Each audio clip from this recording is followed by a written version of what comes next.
Yo, what's going on, snipers, and welcome to probably, I think, our second last season of our Anchorage Ice Tigers Draft to Glory franchise mode. So, in last episode, we managed to maintain our roster entirely, and I'm excited for the season. I don't know if we're going to be a playoff team or not, but everything's looking pretty good, except for the fact, obviously, that our main three players, Keith, Parrott, and Claxton, the three of those guys are dropping off quite a bit.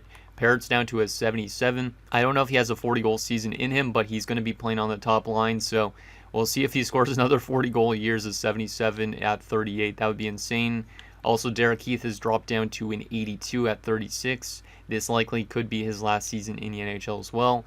And then, of course, Miles Claxton has dropped down to a 67 overall, and he's still going to be playing in our lineup because, I mean, he's got the X factors, and he does have some solid attributes. I don't think he's going to be putting up insane numbers this year, but still, I am excited to throw him back into the lineup. Obviously, he's not really much of a defensive player, but still, I think he should be able to pick up some assists and help out our team on the offensive front. I was thinking of maybe getting him some power play time, but yeah, I don't think I'm going to give him power play time. He's just too low for an overall, but Parrott obviously still has the power play time because hopefully he can get goal scoring ability again this year. Hartnell's also dropping off, I just realized too. Down to top 6 potential. That's not great. So he might end up retiring in the next few years too.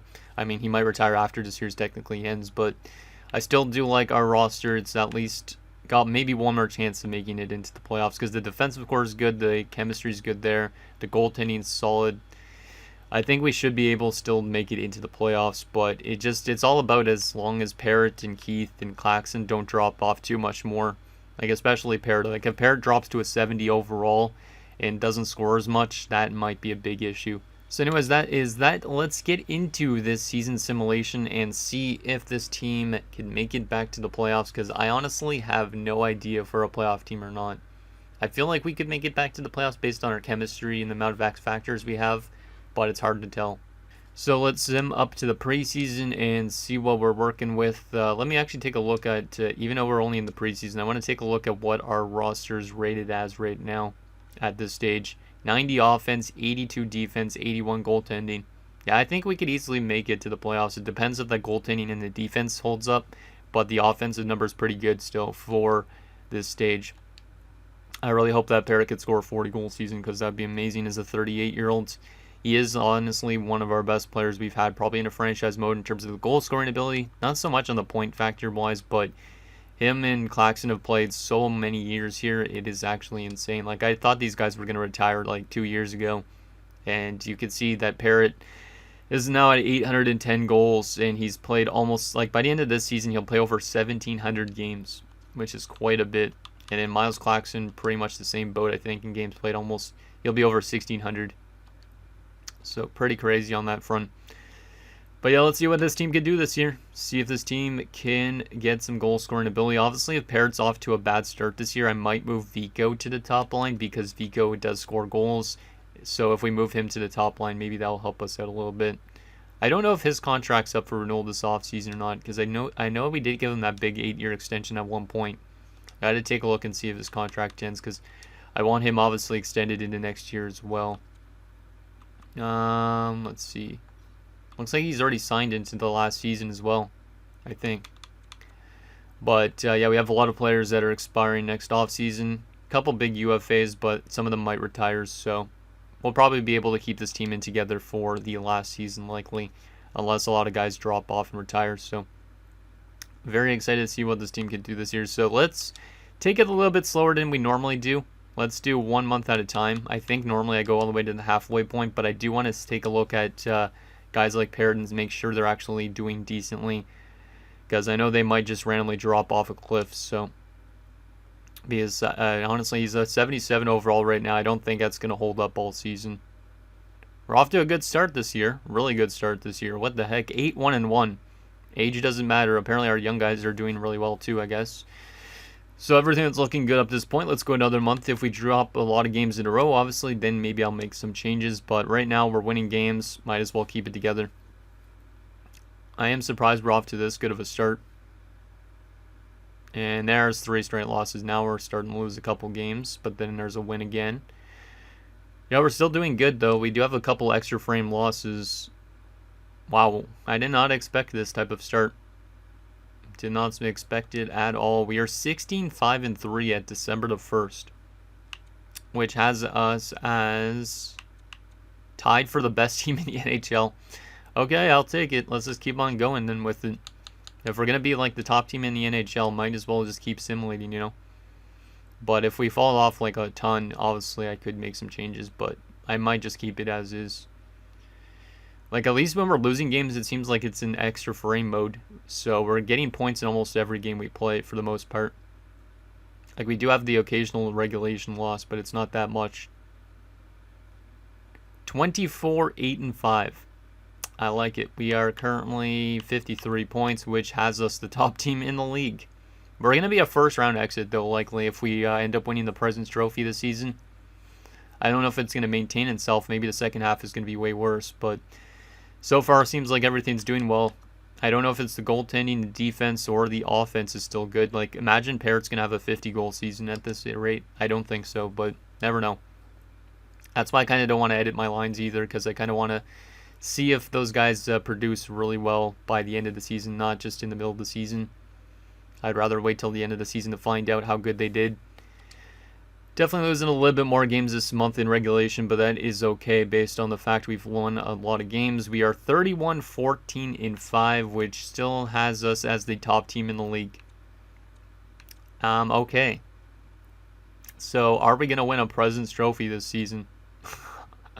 It's a realistic shot that we could win it, but there is a lot of teams in the 60-point range. So, if we fall off all of a sudden, we likely won't win it, but still, if this team wins the President's Trophy in one of the last seasons, I will laugh. And then we're going to be a first-round exit, likely, because that's how EA plays it. They make you a dominant regular season team, and then playoff-wise, you're not. How did we score 9 goals, though, against Vegas? That's kind of crazy. I don't know why our offense is still that good. Maybe Vico is helping the depth scoring still because he's a third-liner. I don't really know. There's 3 straight regulation losses, 4 straight, and then we won against LA. So 37-20-7 at the trade deadline pretty much. 81 points. Has us in second now, so Nashville has passed us, so that's good. Because President's Trophy curse, we know it's real. So, and then we lost that game against Edmonton. So we're kind of sliding a little bit, but that's kind of okay. Because we don't want to be the best team going into the playoffs. We just know that we won't win that way. Larry Wong, our former player, speaking of former players from last episode, Larry Wong, I didn't realize he was still playing. He gets traded from Vancouver, who he went to after us, to San Jose, with 2 second-round picks for 2 other guys, apparently. So Larry Wong to San Jose. So he's in our division now, which is interesting. I mean, he already was, I guess, with the Canucks, but still. Not going to claim players on waivers because we cannot do that. Damn, this guy's 38 years old as well. A lot of players are playing a lot longer in the series, I feel like. Just kind of cool. Okay, so we're still first place in our division. How are we in terms of standings? Oh man, I didn't want to look at stats yet, though. Well, we already see stats. Parrott's over point per game at 38. As a 77. He's got 39 goals in 65 games, so he could have a 50-goal season in his last year, which is crazy to say that even. But in terms of our division, the conference, the last wildcard spot has 69 points. We're at 81. So we're in a pretty good spot. Let's keep simulating. And let's see if Parrott breaks 50 goals or if he's over point per game by the end of the year. The team has been sliding a little bit, so I'm going to take it a little bit slower. Let's go halfway through this month instead, all the way to the end of the month. See if we get some more wins under our belts, which we get 2 in a row there, 3 in a row, 4 in a row, 5 in a row, 6 in a row, and 7 in a row. What the heck is happening? Why is this team so good? It must be Joe Thornton being the head coach, because Joe Thornton's a GOAT, but still, there's a loss, there's a win, there's another win. So we're literally won like 9 of our last 10 games. Weird indeed. Must be the chemistry as well, or the amount of X factors we have on our roster, something like that. There's 3 more wins. We literally have like 13 wins in our last 15 games, I think. We're going to end up winning the President's Trophy somehow, right? We're at 105 points. We've clinched the playoffs, but we are literally just behind the Preds. We can honestly win the President's Trophy if we win these last 3 games, and if the Preds lose some games. I don't want to win the President's Trophy, but if we win the President's Trophy, we're definitely getting swept in the first round somehow. We do lose 2 games in a row, which means we are not going to be winning the President's Trophy. It is likely, going to the Nashville Predators. But I mean, it's still a crazy good last season, or second last season, I should say, probably. There is a win. We do finish with 50 wins on the year, 50, 25, and 7. I did not expect that. Did not expect a 50-win season. And Parrott did not hit 50 goals, but he was over point per game. He had 46 goals at the age of 38. Love to see it. Hopefully he has a good playoffs ahead of him as well. Let's take a look at team stats and player stats and wrap up the season.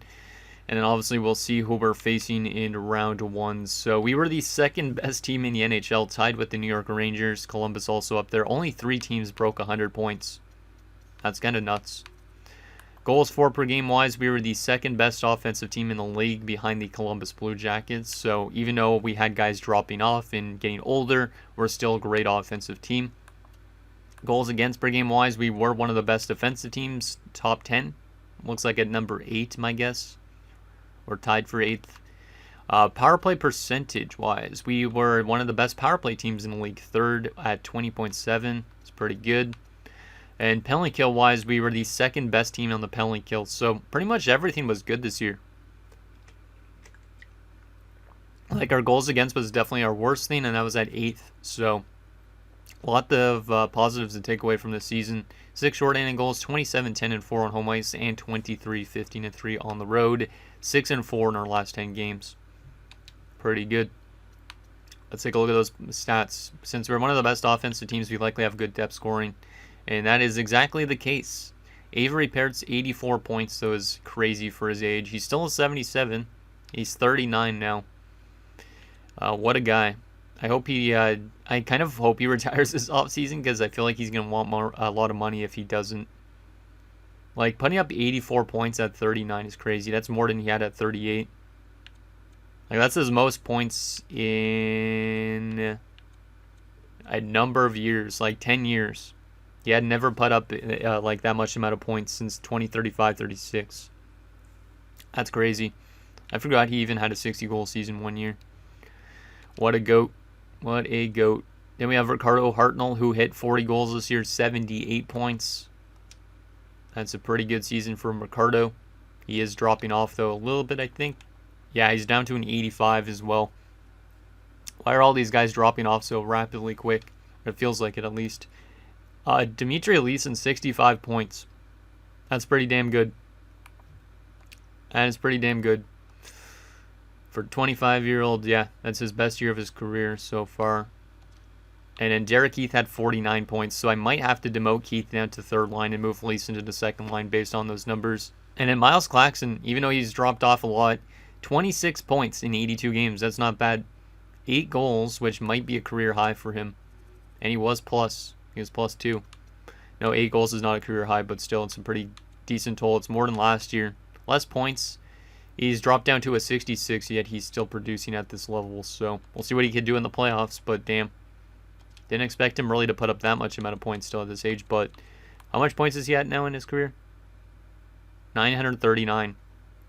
That close to a potential 1,000-point career, and he just looks like he's just going to miss out on 200 goals, unfortunately. Left wing wise, Darby had 64 points, not too bad. Bobkov had 62 points. 2 of them were goals, 60 of them were assists. God damn. Yeah, Bobkov is just a pure passer. Still glad I locked him up for the last 2 years, likely. And then Gamble, 57 points and 180 penalty minutes. Wow, that might be the most penalty minutes I've had a guy put up in quite some time.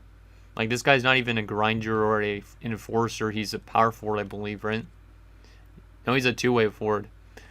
But damn, 180 penalty minutes. How much fights did he have? Is he our new goon? 30 fights. I'd never have not had a player put up that much amount of fights and fight that much, or put up that much PIMs in a franchise mode, I don't think, in quite some time. So, Lee Gamble is this team's goon. And he also picks up points, which is cool. Vico had 31 goals, so a little bit lower than normal, but 56 points. A little bit more assists than usual. but another 30-goal season for Mika Vico. Then we have Jansevsky at 44. Yeah, the depth scoring is really solid. Glenn Cross, 51 points. Pretty good. Larmore, 34 points. Pretty good. That's his rookie season, too, for Weston Larmore. I like it. I like it quite a bit. The depth scoring on the offensive front, really, really solid. Lowest was Claxton at 26. Then everybody else had 30 to 40. Or actually, the lowest was technically 40 in that sense. Larmore was a rookie, so I don't really count his as much. But the depth scoring was unreal on this forward core. Defensively, Danner hit 67 points this year. Is he still locked up? Yeah, he's still locked up. Okay, good. And he's dropped down to a top 4, 84 overall. He might retire soon too, which is kind of scary, but still, he's been really good. He might win the Norris this year. Who knows? Smith Pelly, 18 points plus 20. Klepis, 17 points plus 13. And Howes, Tulipov, and Cunningham all with 14 points. Depth scoring on the defensive front's pretty nice too. Danner's obviously the standout. The rest of them are pretty solid though still. And then goaltending wise, Pusher had a 40-19-5 record with 4 shutouts, a .906 save percentage, and a .278. While Hayden was 10-6-2 with a 1 shutout, a .907 save percentage, but a worse goals against at .302. So Pusher is definitely our man to start the playoffs based on that goals against. But Hayden was a little bit better in the save percentage category. Let's take a look at player stats around the league, see who led the league in points and all that. So, William Raymond, I don't even recognize this guy's name at all. He's a franchise player, though. Drafted by Montreal, 112 points this year. He leads the league. Lukowicz is up there. Not a surprise that Lukowicz is up there. And Clarence Knighty had 100 points as well. So, only 3 players with 100 points. And 2 of them are in Calgary. Kind of crazy. Best goal scorer this season was Lukowicz by a long shot. 67 goals this year. The next closest was 48. So Lukowicz had like almost 20 more goals than the next closest. That is kind of crazy. Let's take a look at the Selke candidates, see if we have anybody up there. I doubt it. It's probably going to go to Clarence Knighty. Let's see. Takeaways and face-offs. McEachern. It might go to McEachern, but Charlie Guerin also is up there, 57%. All 55%. There's some really good two-way kind of guys in this franchise. And then fight-wise for fun, wow, Gamble wasn't number 1. Number 1 was Joseph Dryden with 39 fights. God damn. There's a bit of goons in this franchise. That's kind of cool. So there's forward-wise. Defensively, the best for points was Devin Lawrence, damn it. Devin Lawrence just beat out Ryan Danner for Norris. A couple more points and a better plus-minus. That sucks. That sucks indeed. Thought Ryan Danner would get it in Norris. I think he has one in this series. If he doesn't, then he came close multiple times. But damn, Lawrence takes it. There's the rest of the defenders up there. Former defender of us, Jeffrey Bouwmeester, who's in Washington, had 50 points this year. That's kind of cool to see. And there is that. Goaltending-wise, what do we got? Pusher led the league in wins. That's pretty cool. That's the first time of his career. Most shutouts, Victor Fedoruk with 8. Best save percentage by a starter was Pushkarov with a .918 through 70 games. That's a good save percentage for that amount of games. And best goals against average by a starter was also Pushkarov. So likely Pushkarov is going to be your Vezina winner. And the best rookie for the season is Alan Standard with 61 points and Stanislav Ovechkin, who's 25 with 61 points. Djorovic up there as well. Crosby, who went second overall, had 50 points. Where did our guy finish, our rookie? He was down here, right? Yeah, Larmore was down there with 34 points. Not bad. Rookie goalies for fun. Anybody that could maybe take a rookie of the year candidate? I mean, Gordon O'Reilly was pretty solid, but I don't know if he would get it. That save percentage is really nice, and that goals against is too, but I don't think he's going to win it still. So there is that. Who are we going to be playing in round 1 of the playoffs, and then I'll be it for this episode. Who is it going to be? The San Jose Sharks. So that means we're going to be taking on Larry Wong because he literally just got traded there recently. They went 45, 34, and 3, and they're 2-7-1 in their last 10 games. I feel like we're going to get cheesed just based on that alone. But let's take a look at what their roster looks like and how they did during the regular season compared to us. And then that'll be it for this episode. So, San Jose, top line of Johnny Atkinson, who's an 81. Avery Auld. Why do I recognize that name? Is it from Philly? It is from Philly. This guy's won multiple Stanley Cups. He's at least got 3 cups. And he won a Stanley Cup last year. So that guy's a really good player. Guillermo McInnes. So an interesting top line. You got a good center, but the wingers are a little bit weak. Second line, Glenn Carter, Robinson Pritchett, and Victor Kravchenko, who's solid. So the second line is interesting as well. Third line, Alex Gove, Chris Popovic, and Ronald Day. Interesting third line, and also an interesting fourth line of Ola Modine, Adrian Dietz, and Jerome Potvin. So they don't even got Wong in their lineup, so Larry Wong must be really dropped off a lot. Unless it's a different Wong. Defensively, Damian Shattenkirk and Yuri Kalinin. Second pairing, Dean Leach and Keegan McDermott. And a top 6 of Johan Bacher and Rafael Canzanello. Defensive core is solid. The forward core, on the other hand, I mean, the center depth, I'd say, is decent, but I don't know why Kravchenko's not on the top line. Maybe it's the X factors. Probably is. Doesn't have a lot of X factors throughout their lineup, which is interesting, except for on the defensive front. Goalie-wise, they have Rudy Agostino, who we could say is, I guess, the brother of Tyler Agostino from our Arizona series way back. Yeah, because why not? And Elliot Komachi. I have seen this guy a couple times, right? It must be in San Jose. I've seen him in the playoffs before. I don't know where else I would know him from. Maybe from Buffalo? Yeah, maybe from Buffalo. Is that the year we beat Buffalo for the Cup? I don't know. Can't remember. Depth-wise, they have Astles. Didn't they trade for Larry Wong, or was that a different team that traded for Larry Wong? I thought they traded for Larry Wong. Because I didn't see him in their lineup. I want to see if that's actually was Larry Wong, because maybe it wasn't. Because I thought he got traded to San Jose, unless it was a different team, and I'm just, like, completely losing my mind.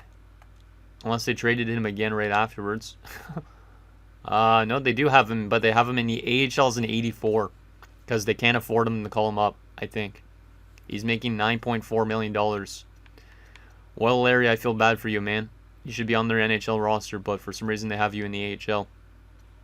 Probably because of cap reasons, my guess, but there is that. Final thing, let's take a look at how they did during the regular season compared to us, and then I'll be it for the episode. So, let's see. We won our division with 107 points. They were the 4th team in the division with 93 points, so way less points. They scored 3.12. We scored 3.57. They allowed 2.71, so they were a good defensive team. Better defensive team than us. Their power play was tragic, and their penalty kill was the same as us. So they're a good defensive team. That's basically their bread and butter. So if we could find a way to keep our offense going, we'll win. If they manage to stifle our offense, then that's a problem. But anyways, guys, that's going to do it for this episode of our Anchorage Ice Tigers Draft to Glory franchise mode. So in next episode, we'll take it to round 1 against the San Jose Sharks, as we have maybe one of our last quests for a Stanley Cup. So anything down below, and I'll see you guys next time.